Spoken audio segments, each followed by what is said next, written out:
Hello everyone and welcome to Fly High Classes. Fly High Classes में आप सभी का बहुत बहुत हार्दिक स्वागत है। गाइस, आज हम डिस्कस करेंगे इंग्लिश ग्रामर में सेंटेंस के बारे में और सब्जेक्ट एंड प्रेडिकेट के बारे में। ये बहुत ही बेसिक लेक्चर उससे स्टार्ट करेंगे हम, ताकि जब कभी भी किसी भी एग्जामिनेशन पॉइंट ऑफ व्यू से अगर आप बात करें, ये क्वेश्चंस आपको देखने को मिलेंगे तो आप उनको बड़ी ही आसानी से सॉल्व कर पाएँ। तो चलिए एक बार स्टार्ट कर लेते हैं, लेकिन उससे पहले अगर आपने हमारा यूट्यूब चैनल अभी तक सब्सक्राइब नहीं किया है तो काइंडली सब्सक्राइब कीजिए, नोटिफिकेशन बेल को प्रेस कीजिए, ताकि जब भी हम कोई नई वीडियो अपलोड करें तो सबसे पहले नोटिफिकेशन आपको मिल जाए। तो देखते हैं, सबसे पहले अगर सेंटेंस की बात करें तो किसी भी अगर लैंग्वेज की बात करें, सेंटेंस होता क्या है। Sentence generally group of words हैं जहाँ पर जिनका कुछ ना कुछ मतलब बनता है। मतलब अगर आप इंग्लिश की बात करें तो डॉग ईट्स, ये एक मतलब सेंस बनता है इसका कि हमारा जो डॉग है वो कुछ खाता है। कोई भी सेंटेंस क्या है, ग्रुप ऑफ वर्ड्स है जिसका कुछ ना कुछ मतलब बनता है, कंप्लीट सेंस है, उसको हम सेंटेंस कहते हैं। एग्जाम्पल क्या है, the sun rises in the east. So इसका कंप्लीटली मतलब बनता है, इसीलिए इसको हम सेंटेंस कहते हैं। बहुत ही मैं बेसिक लेवल से स्टार्ट कर रहा हूँ कि आप में से काफ़ी लोग जो हैं वो काफ़ी अच्छी आपकी इंग्लिश होगी, लेकिन कुछ लोग ऐसे भी हैं जो इंग्लिश में थोड़ा सा वीक महसूस करते हैं। तो हम उन सभी को ध्यान में रखते हुए इस लेक्चर को आगे लेकर चलेंगे। उसके बाद हम देखते हैं कि सेंटेंस हमारे पास कितने टाइप के होते हैं। जनरली हमारे पास सेंटेंस जो है वो 4 तरीके के होते हैं। सबसे पहला होता है डिक्लेरेटिव या फिर असर्टिव सेंटेंसेस। तो डिक्लेरेटिव, जैसे कि ये अपने नाम से ही बता रहे हैं कि डिक्लेरेटिव सेंटेंसेस कौन से होते हैं, जिसमें हम जनरली स्टेटमेंट कोई देते हैं। सिंपली जैसे हम कहने लग जाएं, जो लास्ट एग्जांपल हमने लिया था, the sun rises in the east, simple हमने एक स्टेटमेंट दे दिया है, तो इसको हम कहेंगे डिक्लेरेटिव और असर्टिव सेंटेंस। जनरली यहाँ पे ध्यान क्या रखना है वो मैं अभी आपको बताऊंगा। पहले हम इसके चारों प्रकार देख लेते हैं किस किस टाइप के हैं ये। दूसरा है हमारा इंटेरोगेटिव। इंटेरोगेटिव सेंटेंस में जनरली होगा क्या कि जहाँ पर आप कुछ ना कुछ क्वेश्चन पूछेंगे, जैसे कि वेयर आर यू गोइंग, आप कहाँ पर जा रहे हैं। तो जनरली इसमें आप क्या कर रहे हैं, सवाल पूछ रहे हैं, तो इस टाइप के सेंटेंस को इंटेरोगेटिव सेंटेंसेस कहते हैं। तीसरा होता है हमारा इम्पेरेटिव सेंटेंसेस। इम्पेरेटिव सेंटेंसेस में बेसिकली हम कुछ ना कुछ कमांड देते हैं या फिर कोई रिक्वेस्ट करते हैं। जैसे कि आपका बॉस हैं तो वो आपको कुछ ना कुछ कमांड दे सकते हैं। कोई किसी सेना के कोई कर्नल है, वो अपने जो ट्रुप है उनको कोई ना कोई कमांड पास कर सकते हैं। आपके कोई टीचर हैं तो वो आपको कोई कमांड दे सकते हैं। एग्जाम्पल क्या है, जैसे बी क्वाइट।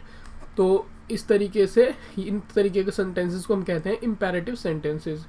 और चौथा होता है हमारे पास एक्सक्लेमेटरी सेंटेंसेस।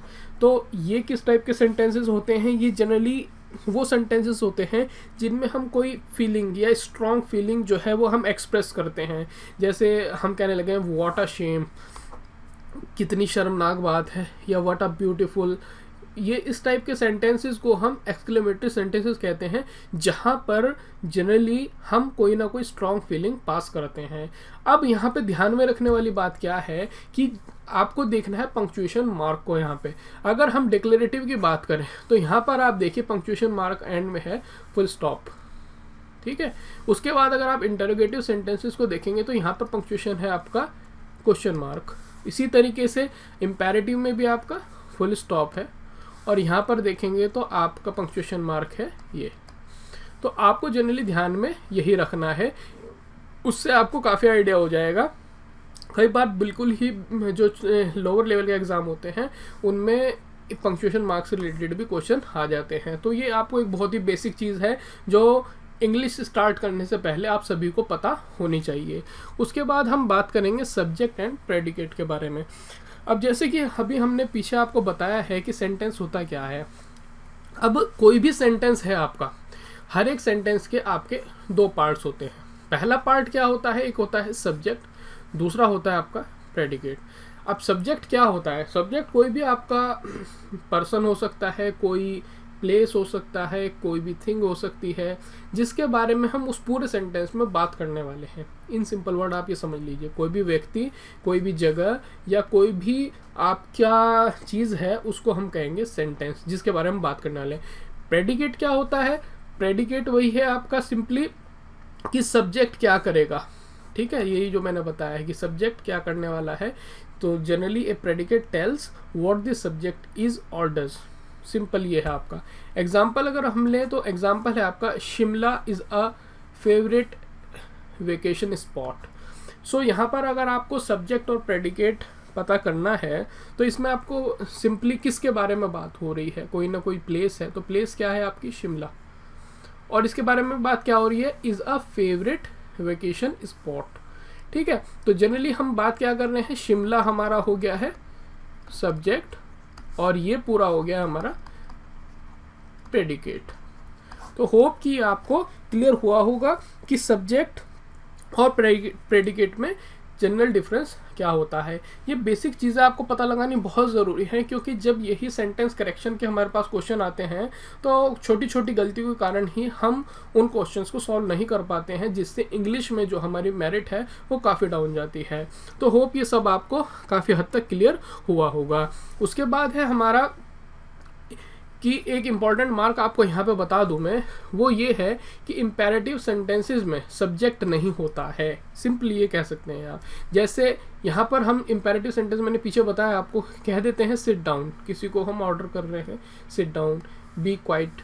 ठीक है, तो यहाँ पर आप देखेंगे तो सब्जेक्ट नहीं है, लेकिन बाय डिफ़ॉल्ट यहाँ पर क्या हो सकता है, सब्जेक्ट यू। ठीक है, तो यहाँ पर होगा यू सिट डाउन, और यहाँ पर जैसे बी क्वाइट है तो यहाँ पर भी हो सकता है यू बी क्वाइट। ठीक है, तो ये आपको थोड़ा सा ध्यान रखना है इम्पेरेटिव सेंटेंसेस के केस में, क्योंकि ये सब जो सब्जेक्ट होते हैं इसमें वो अंडरस्टूड होते हैं या बाय डिफ़ॉल्ट होते हैं। तो होप ये सभी चीज़ें आपको क्लियर हुई होंगी। बहुत ही बेसिक से हमने स्टार्ट किया है ताकि आपको सभी ये चीज़ें अच्छे से क्लियर हो जाए। तो अगर आपको हमारा ये छोटा सा प्रयास पसंद आया है तो काइंडली हमारे YouTube चैनल को सब्सक्राइब कीजिए, शेयर कीजिए, लाइक कीजिए और नोटिफिकेशन बेल को भी प्रेस कर दीजिए। कमेंट ज़रूर कीजिए, बताइए आपको हमारा लेक्चर कैसा लगा है। और एक और इम्पॉर्टेंट बात कि आप हमें बताइए कि आप इस पर ये लेक्चर्स इंग्लिश में देखना चाहते हैं या फिर हिंदी लैंग्वेज में, जैसे कि इस लेक्चर को हमने बनाया उस तरीके से देखना चाहते हैं। कमेंट ज़रूर करें और लाइक करें, उससे हमारा मोटिवेशन भी बढ़ेगा आपके लिए, और बेहतर से बेहतर हम लेक्चर लाने का प्रयास करेंगे। देखने के लिए